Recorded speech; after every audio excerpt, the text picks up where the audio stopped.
Morning welcome to Big TV నేను సర్తాజ్ మంత్రి జూపల్లి మాట్లాడుతున్నారు లైవ్ చూద్దాం. ఈ రోజున కాంగ్రెస్ ప్రభుత్వము గడిచిన 2 సంవత్సరాల కాలంలో ప్రధానంగా చెప్పినటువంటి అంశాలని అమలు చేస్తూ ఉన్నాం. సరే, అది ఫ్రీ బస్ అయినా, రేషన్ కార్డులు అయినా, అట్లాగే ఆర్టీసీ బస్సు కావచ్చు, గ్యాస్ సిలిండర్ కావచ్చు, 500 200 కరెంటు కావచ్చు, చేస్తూ ఉన్నాం. ఇది కాకుండా 20,000 కోట్ల రూపాయలతోటి రుణమాఫీ చేసినాం. 22,000 కోట్లతోటి ఇందిరమిల్లు కట్టిస్తూ ఉన్నాం. మోస్ట్ ఆఫ్ ది అంటే ప్రతి నియోజకవర్గంలో ఇంచుమించుగా 200 కోట్ల రూపాయలతోటి ఇంటిగ్రేటెడ్ స్కూల్స్ కట్టిస్తూ ఉన్నాం. ఇవన్నీ కూడా ఇవే కాకుండా చెప్పనివి కూడా చేస్తూ ఉన్నాం. సన్నబియ్యం ఇస్తామని చెప్పలే, దాంతోపాటుగా సన్నవడ్లకు 500 రూపాయలు బోన్ ఇస్తామని చెప్పలే, అవి కూడా చేస్తాం. ఇట్లా చాలా ఉన్నాయి. మేము బాకీ పడలే. అయినా మా ప్రభుత్వం వచ్చి 2 ఏళ్ళు అయింది, ఇంకా 3 సంవత్సరాల కాలం ఉంది. మరి 2 సంవత్సరాల కాలంలో ఇవన్నీ మేము అమలు చేస్తూ ఉంటే ఏ పరిస్థితులు అమలు చేస్తూ ఉన్నాం? రాష్ట్ర ఆర్థిక పరిస్థితి మీరు పరిపాలించిన 10 సంవత్సరాల పాలన పుణ్యమాని 75,000 కోట్ల రూపాయల వడ్డీ కడతా ఉన్నాం సంవత్సరానికి. అంటే నెలకు 600 కోట్లు. మీ నాన్నగారు అంటే కల్వకుంట్ల చంద్రశేఖర్ మాజీ ముఖ్యమంత్రి 2 జూన్ 2014లో ముఖ్యమంత్రి పదవి చేపట్టినప్పుడు మీరు ఎంత కడతా ఉంటున్నాడు అంటే గతంలో 64 సంవత్సరాల పాటు 22 మంది ముఖ్యమంత్రి పరిపాలన చేస్తే రాష్ట్రంలో ఎన్నో రకాల అభివృద్ధి జరిగిన తర్వాత కూడా, ఇంక్లూడింగ్ తెలుగుదేశం పార్టీ ముఖ్యమంత్రి చంద్రబాబు నాయుడు తర్వాత ఎన్టీ రామారావు పరిపాలన చేసిన తర్వాత కూడా రాష్ట్రం పైన ఉన్న అప్పు 65,000 కోట్లు ఉండే. ఈ 65,000 కోట్ల అప్పుకు అంటే ఆల్మోస్ట్ 90 పైసల వడ్డీ చోటి నెలకు 650 కోట్లు కడతా ఉంది. అంటే ఇయర్లీ ఒక 7,000 కోట్ల రూపాయల దాకా వడ్డీ కడతా ఉంది. మరి మీ 10 సంవత్సరాల పరిపాలనలో 65,000 కోట్లపై 8 లక్షల కోట్లు అయింది కదా అప్పు. అసెంబ్లీ సాక్షిగా నిరూపించడం జరిగింది కదా. మా ముఖ్యమంత్రి గారు మాట్లాడారు, మా మంత్రులు మాట్లాడారు, మేము కూడా మాట్లాడడం ఛాలెంజ్ విసినాడు.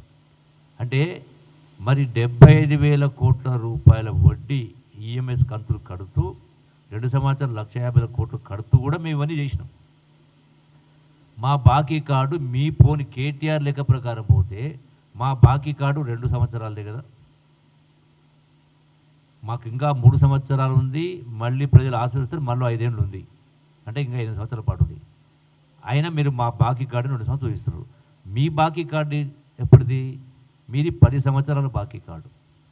10 సంవత్సరాల కింద మీరు చెప్పినటువంటి అంశాలు మళ్ళోసారి ప్రజలకు తెలుసు, మళ్ళోసారి జ్ఞప్తికి చేస్తూ ఉన్నాం మీడియా ద్వారా. ఆనాడు దళితులకు 3 ఎకరాల భూమి కొనిస్తున్నారు. నిరుద్యోగ యువకులకు నెలకు 3,000 రూపాయలు ఇస్తామన్నారు. అట్లాగే డబుల్ బెడ్రూమ్ ఇల్లు పేర్లు కట్టిస్తామన్నారు. రాష్ట్రంలో ఎక్కడో 4-5 చోట్ల తప్ప, అది కూడా ముఖ్యమంత్రి నియోజకవర్గం, హరీష్ నియోజకవర్గం, కేటీఆర్ నియోజకవర్గం వాళ్ళకు కాంట్రాక్టర్లు 1,000 కోట్ల కాంట్రాక్ట్ వాళ్ళ ద్వారా మీరు కట్టించుకున్నారు తప్ప ఎక్కడ కూడా ఈ డబుల్ బెడ్రూమ్లు కాలే. మరి 8 లక్షల కోట్లు అప్పు చేసి ధనిక రాష్ట్రం మీకు అప్పు చెప్పిన తర్వాత, మిగులు బడ్జెట్ చెప్పిన తర్వాత 10 సంవత్సరాలు మీరు చేయలే కదా. మరి మీ బాకీ కార్డు ఎన్ని సంవత్సరాలది? 10 సంవత్సరాల బాకీ కార్డా కాదా? లెక్కరా కాదా? అంటే ఏదో రకంగా ఇంకోటి బుల్డోజ్ అంటారు. మరి బుల్డోజర్ అంటే బుల్డోజ్ చేయడం అనేది ప్రభుత్వ చెరువుల్ని, కుంటల్ని కబ్జా చేసిన కాడ, ప్రభుత్వ భూములు కబ్జా చేసిన కాడ, అక్రమంగా చేసిన కాడ ప్రజల ఆస్తిని కాపాడేదాంట్లో భాగంగా కొన్ని సంఘటన జరిగి ఉండవచ్చు. అది ఎవరి కోసం? ప్రజల ఆస్తిని కాపాడడం కోసం. మీరు దీన్ని బుల్డోజ్ అంటున్నారు. ఈ బుల్డోజర్ ద్వారా ప్రజల ఆస్తిని కాపాడే కార్యక్రమం జరిగింది. మరొకరు కబ్జా చేయకుండా, భవిష్యత్తులో అక్రమం గురి కాకుండా చేయడం జరిగింది. దీన్ని మీరు బుల్డోజర్ అంటున్నారు. మీరు 10 సంవత్సరాలు ఆర్థిక వ్యవస్థనే బుల్డోజ్ చేసారు కదా. ఒక బుల్డోజర్ కాదు కదా, ఒకరు కాదు, అందరు కదా. కేసీఆర్ చేసి, కేటీఆర్ చేసి, హరీష్ రావు చేసి, సంతోష్ రావు చేసి, కవిత, అందరు బుల్డోజ్ చేస్తారు కదా. ఆ బుల్డోజ్ చేసినందుకైనా ఈనాడు 2 లక్షల కోట్లు అప్పు అయింది. రెండవది, మా బాకీ కార్డు కాదు కేటీఆర్, మీరు బాకీ పడ్డరు ప్రజలకు. మీ బాకీ మీ బాకీ 8 లక్షల కోట్ల రుణాన్ని ఈ 2 సంవత్సరాలు కట్టిన 1,50,000 కోట్ల వడ్డీ అంటే దగ్గర మొత్తం కలిపి 10 లక్షల కోట్లు. 10 లక్షల కోట్లు 4 కోట్ల ప్రజలకు అంటే ప్రతి వ్యక్తి పైన మొత్తం జనాభా పైన ఒక్కొక్కరి పైన 2,50,000 రూపాయలు మీరు ప్రజలకు బాకీ పడ్డారు.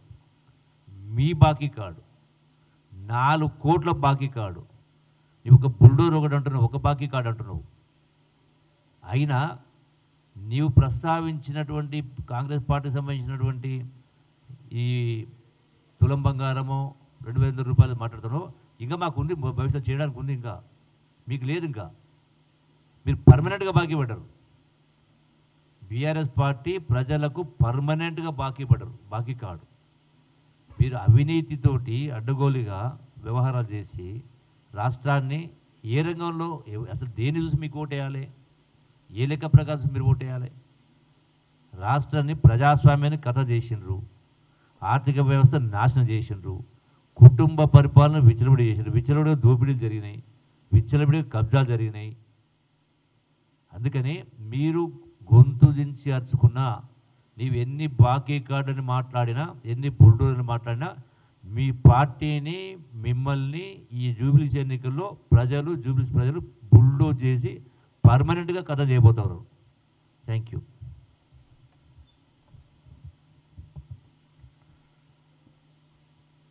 11వ తారీఖు నాడు జరగనున్నటువంటి జూబ్లీహిల్స్ ఉప ఎన్నికల్లో కాంగ్రెస్ పార్టీ పెద్ద మెజార్టీతో గెలవబోతా ఉంది. ఈ సందర్భంలో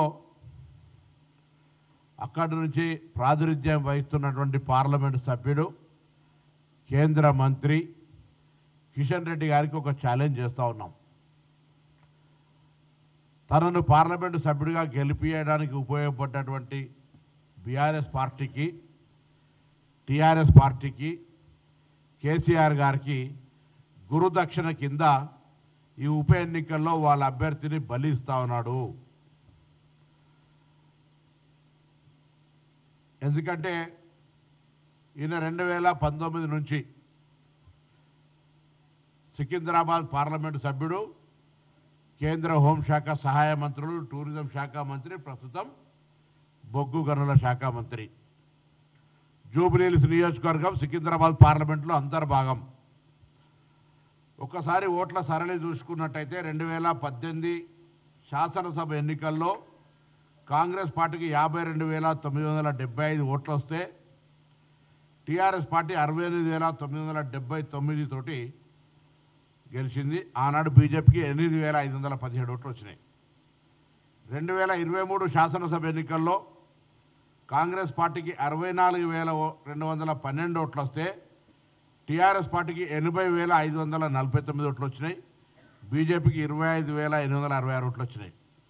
ఇక్కడ తేడాను గమనించినట్టయితే 2023 శాసనసభ ఎన్నికల్లో బీఆర్ఎస్ పార్టీకి 80,549 వచ్చి బీజేపీకి 25,000 వస్తే మళ్ళీ పార్లమెంట్ ఎన్నికలు వచ్చేటప్పటికి 6 నెలల 3 నెలల గ్యాప్లోనే అదే శాసనసభ నియోజకవర్గానికి లెక్క తీసుకున్నట్టయితే భారతీయ జనతా పార్టీకి 64,000 వచ్చినాయి. 25,000 నుంచి 64,000కు పెరిగింది. టీఆర్ఎస్ పార్టీకి సంబంధించి 80,000 ఓట్లు వచ్చినాయి 2023 శాసనసభలో. వాళ్ళ అభ్యర్థి గెలిచినాడు. కానీ పార్లమెంటుకి వచ్చేటప్పటికి వాళ్ళకు ఓన్లీ 18,000 ఓట్లు వచ్చినాయి. అంటే ఉల్టా పల్టా కుండ మార్పిడి, ఓటు మార్పిడి లాగా ఇది ఆనాడు ఎవిడెన్స్డ్. ఇది తెలంగాణ కోసమో నేను మాట్లాడుతుంది కాదు, ఎన్నికల సంఘం యొక్క డాక్యుమెంట్ ప్రకారంగా ఎన్నికల ఫలితాలను ఓటర్ వెబ్సైట్లో చూసిన ప్రకారంగా మీకు స్పష్టమైనటువంటి కనబడుతూ ఉంది. 2023 అసెంబ్లీ ఎన్నికల్లో 80,000 సాధించిన టీఆర్ఎస్ పార్టీ పార్లమెంట్ ఎన్నికల 18,000 ఎట్లయితుంది? 25,000 సంపాదించినటువంటి బీజేపీ పార్టీ 64,000 ఎట్లా పెరుగుతుందో ఒకసారి ఆలోచన చేయండి. ఇది కంప్లీట్గా మ్యాచ్ ఫిక్సింగ్. అందుకే ఇప్పుడు నేను ఎందుకు ఛాలెంజ్ చేస్తా ఉన్నా, లోక్సభ నియోజకవర్గ పార్లమెంటు సభ్యులు మీరు. ఈ జూబ్లీ హిల్స్ అందులో అంతర్భాగము. మీరు ఎన్నికలకు సంబంధించిన నిర్వహణ చేస్తున్న తీరు, మీరు ఎన్నికల్లో అభ్యర్థులకు సంబంధించిన అంశం మీద భారతీయ జనతా పార్టీ వైఖరి అన్ని కోణాల నుంచి పరిశీలించిన తర్వాత చూస్తే మీ పార్టీలో ఉన్నటువంటి రాజాసింగ్ లాంటి వాళ్ళు మాట్లాడినటువంటి పరిస్థితులను అంచనా వేసుకుంటే స్పష్టంగా 2023 శాసనసభ ఎన్నికల్లో మీకు సాధించిన ఓట్ల కంటే ఇవాళ కేంద్రంలో అధికారం నుండి 12 సంవత్సరాల నుంచి మీరు తెలంగాణకి ఏం తెలియని అంశం తెలిసి ఈ పరిస్థితి ఉత్పన్నమైంది. ఇవాళ 2024లో మీ గెలుపుకు సహకరించినాడు కాబట్టి ఇవాళ మీరు ఆ శాసన సీట్లల్లో వాళ్ళకు టీఆర్ఎస్కు లోపాయకారిగా సపోర్ట్ చేస్తూ ఉన్నారు అనే మాట మాట్లాడుతాను. కేటీఆర్ గారు తానా అంటే కిషన్ రెడ్డి తందానా అంటాడు, కిషన్ రెడ్డి తానా అంటే కేటీఆర్ తందానా అంటాడు. ఇద్దరి మూస పోసినట్టే ఇద్దరు ఒకరికొకరు కూడా బలుకున్నట్టు మాట్లాడుతూ ఉన్నారు. ఇది ప్రజలు గమనించాలి. అటేసిన ఓటు ఇటే, ఓటు ఇటేసినా అటే. ఈ సందర్భంలో సరే రాజకీయాలు నడుస్తూ ఉంటాయి, మేము కూడా మాట్లాడుతున్నాం, వాళ్ళు మాట్లాడుతున్నారు. ఒకటే ఒక ఛాలెంజ్ కిషన్ రెడ్డి గారు. పోయినసారి 25,000 వచ్చినాయి, ఈసారి ఆ నోట్లు తెచ్చుకోగలుగుతావా? లేకపోతే దేన్ని ఛాలెంజ్ చేస్తాం? ఓటు కూడా 6% వస్తే పోల్లా డిపాజిట్ వస్తుంది. మీకు ఆ విశ్వాసం ఉందా? స్థానిక ఎంపీవి కదా, ఎంపీగా ప్రాతినిధ్యం వహిస్తున్నావు, కేంద్ర మంత్రివి కదా, డిపాజిట్ వస్తుందా? మేమైతే మాకున్న అంచనాల ప్రకారంగా 3 అంకెలంటే 10,000 కంటే కూడా ఓటు దాటే ప్రశ్న లేదు. ముందు నుంచి చెప్తా ఉన్నాం. Bharatiya Janata party Jubilee hills నియోజకవర్గంలో 10,000 ఓట్ల కంటే ఎక్కువ రావు. కిషన్ రెడ్డి గారు మీరు చేసిన నిర్వాహకం, మీరు టీఆర్ఎస్ పార్టీని మొత్తం మీ వ్యవస్థను అప్పచెప్పినటువంటి పరిస్థితులల్లా నేను భారతీయ జనతా పార్టీ నాయకత్వాన్ని కోరుతున్నా. చూడండి మీ నాయకులు ఏ విధంగా టీఆర్ఎస్ తోటి లోపాయకారిక ఒప్పందం చేసుకుంటా ఉన్నారో ఆలోచన చేయండి. మొత్తంగా జూబ్లీ హిల్స్ ఎన్నికల్లో కంప్లీట్గా సరెండర్ అయిపోయి వాళ్ళకు పూర్తిగా పోతున్న సందర్భంలో పార్టీ కార్యకర్తలు పార్టీని బతికించుకోవడానికి మేల్కోవాలి. పార్టీని నమ్ముకొని కష్టపడుతున్న కార్యకర్తలను ఏ విధంగా సమాధి చేస్తూ ఉన్నారో చూడండి. అలా అందుకే దయచేసి కేంద్ర మంత్రిగా గతంలో కేసీఆర్ ప్రతిపాదన మేరకు తెలంగాణ రాష్ట్ర బీజేపీ అధ్యక్షుడిగా బాధ్యతలు నిర్వహించినటువంటి కిషన్ రెడ్డి గారు, కేసీఆర్ గారికి రక్షణ కవచంగా ఉండేటువంటి కిషన్ రెడ్డి గారు, పార్లమెంటు సభ్యుడిగా గెలవడానికి పూర్తి సహకారం తీసుకున్నటువంటి కిషన్ రెడ్డి గారు ఈ జూబ్లీ హిల్స్ ఉప ఎన్నికల్లో టీఆర్ఎస్కు మద్దతునిచ్చేటువంటి కార్యక్రమాన్ని కొనసాగిస్తున్న విషయాన్ని జూబ్లీ హిల్స్ ప్రజలు, తెలంగాణ ప్రజలు, భారతీయ జనతా పార్టీ కార్యకర్తలు, టీఆర్ఎస్ పార్టీలో బీజేపీ భావజాలానికి వ్యతిరేకంగా ఉన్నటువంటి వ్యక్తులు, ఇదంతా కూడా కవిత గారు చాలా సందర్భాలు ఇప్పుడు ఎప్పుడో విలీనం చేస్తే ప్రతిపాదన ఉందని మేము కాదు.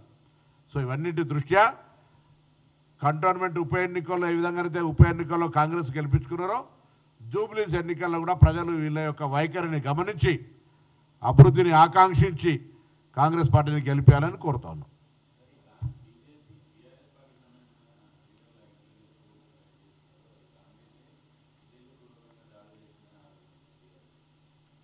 టీఆర్ఎస్ సంస్కృతిలో మా పరిపాలన లేదు.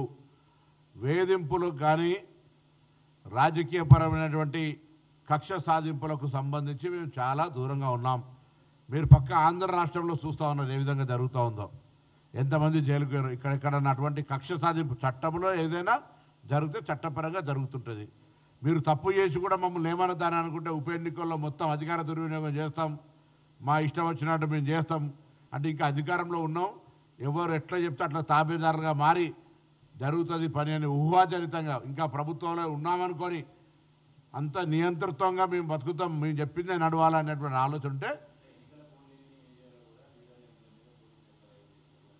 ఇప్పుడు ఎన్నికల కోడ్ లేని ఏరియాలో రైడ్ చేస్తుంటే ఏం సమాచారం మీరు చేసినారో చట్టం ఏం జరుగుతుందో మాకు తెలియదు. మేము ఎవరు కూడా అటువంటి ఆలోచనతోటి ప్రభుత్వం లేదు లేదు లేదు అనే మాట చెప్తాను. అందుకే ఆయన అడిగిన ఏం చేస్తావు, నేను రాజీనామా నేనెందుకు అడగాలి, ఏం చేస్తావు జవాబు చెప్పాలి. బాధ్యత గల వ్యక్తిని అడుగుతాను, నేను ఎల్ఐఎంఎల్ఏనో లేకపోతే ఊరికే నాకు నేను ప్రశ్నించుకుంటలేను.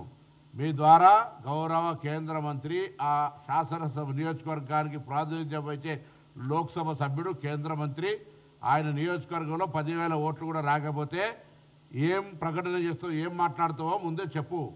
లేదా మేమేం చేయాలో కూడా చెప్పు. డిపాజిట్ వస్తుందా చెప్పండి.